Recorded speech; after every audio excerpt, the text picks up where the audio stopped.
training amongst young people to look this up. Just Google it, damage error avoidance, you'll find a report. I think it's from Sussex University, it could be Cambridge, I can't remember now, but the point is, it's certainly in there, and it's a fascinating article which talks about the way that children develop and the way they accept responsibility for their own actions. And without that motivation, they're not going to modify the behaviour in any way, shape or form.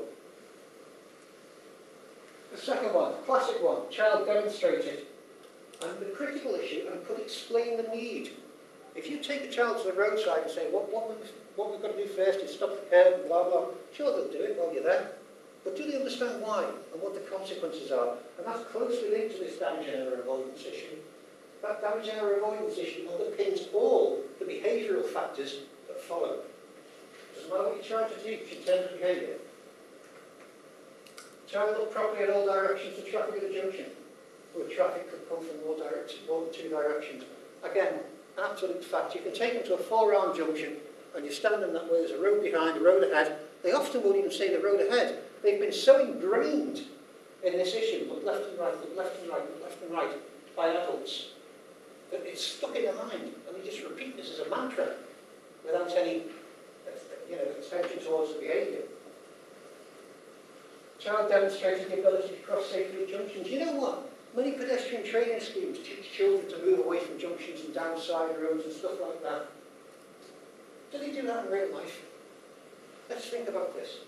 The whole principle of a pedestrian training programme should be to try and replicate the behaviour or to deal with the behaviour in real life. Not as adults would like them to do. Because as we know, children don't do that. You tell them not to run in the corridor, they do. You tell them not to do this, they do it. That's what children are. The problem with many pedestrian training schemes is that they are determined by what an adult wants a child to achieve. And unfortunately, that's unrealistic with very, very young children. You have to look at what the child's behaviour is, how they're behaving in this time, and to try and moderate the risk in that behaviour. And the final one I'm going to talk about, there's three components about that, I'll just talk about them generally. Because it's recognising that parked cars block their view of the road, and recognising that passenger drivers might not be able to see them. That's an important point, because once again, you're getting a child to understand another person's perspective. And children are very single-minded and just looking at the world from their own perspective. So it's all part of these building blocks. And demonstrating the ability to cross safely in the presence of parked cars. I don't care whether they cross the parked car, and I don't care whether they walk down the street, provided they do it safely. I don't dictate to a child what they do. When we take children out, we say to them, look, do me a favour, take them to the shops.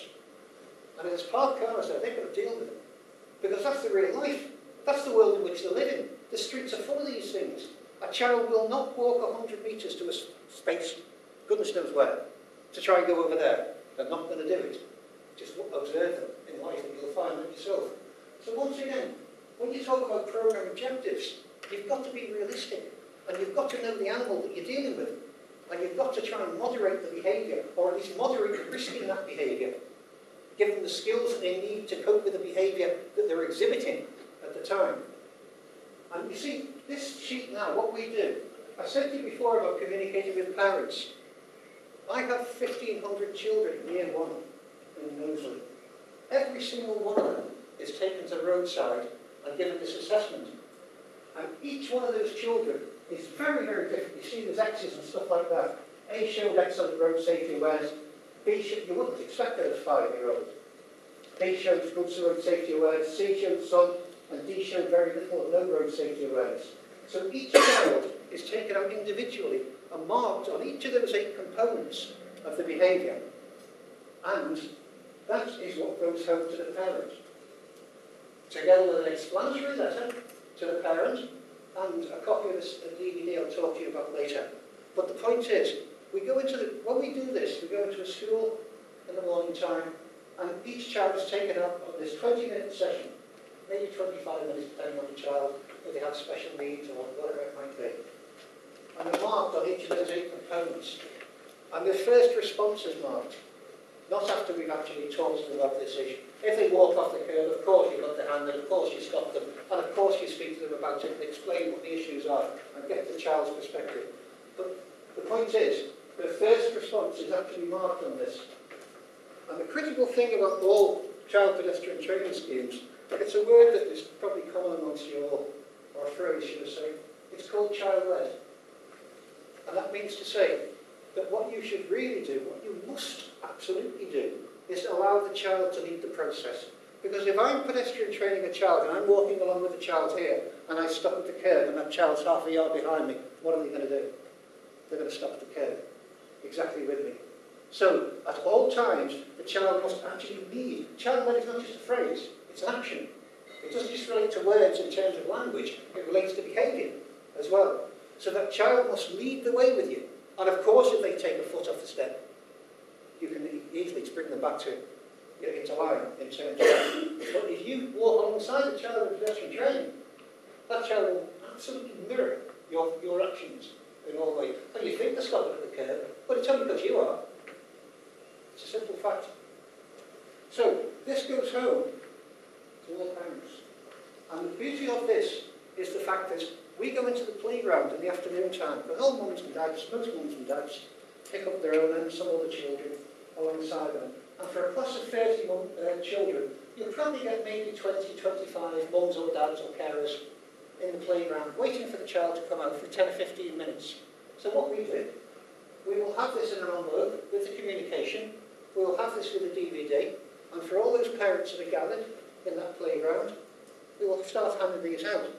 And believe it or not, you would not believe how competitive parents are. And when they start opening this and comparing their results against other children's results, they want to know, first of all, why they're not any better than they are, because they've always told them, I've told them how to do this, I've told them how to do. Language means nothing. It's just words to a child. It means nothing in terms of their future behaviour, accompanied or otherwise. But we actually key into the competitive nature of parents by actually giving them this in the playground and giving them time to compare and contrast it with other friend groups, social groups in the playground. So that gives them the it gives them the motivation to want to sort of become engaged in this product that we've got. And once you've pointed out the deficiencies in the child, once you've actually said to that mum or dad, look, your child, here is what you would expect of a 5-year-old child. Nothing abnormal in this, but at the same time, that 5-year-old child is playing outside, very close to the traffic. So that was the sort of motivational effect that we actually used to try and get that message across. Now then, here are competencies. Because what we do, we measure these children on a baseline. If I go back, how can I go back, Jason? Is it just that one there? If I go back, that's our baseline measurement of a child's competency in those 8 areas. Actually, when we first see them, we measure them, and that's to say the baseline. So then, what we do, post-training, we call this training, it's not training at all really, it's exposure. In all honesty, it wouldn't be right to call it training for 20-25 minutes. It's exposure to an environment. But children at this age, they always seem to have an insatiable appetite for information, to retain this information and to use it. So just by exposing them to these environments and bringing in the sophisticated language and teaching techniques that we tend to use there, this is our baseline measurement. The light green stands for excellence, the yellow for some good, little or no, and some awareness. No awareness is the red.